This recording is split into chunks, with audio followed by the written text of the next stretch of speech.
How to use Wi-Fi calling to boost your mobile communication. Hello everyone, welcome to this channel. I'm Emily and I'm here to help you out today. So without any delay, let's get started. So Wi-Fi calling is basically the feature that you use whenever you have a weak signal but you can still have a better communication via your phone.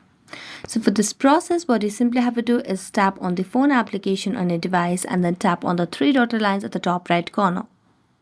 Then tap on settings application or the option. Now here you can see different options over here, but generally the option of Wi-Fi calling is available in this very first page. But if we do not have, we have to go through each options over here and then you can see the options. You just have to search for Wi-Fi calling.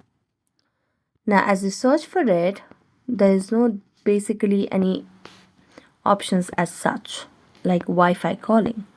So we have to just think if we have the latest version of the phone application, and if we already have it, then this feature is not available in this device. So that's it. Thank you so much for watching this video. See you next time.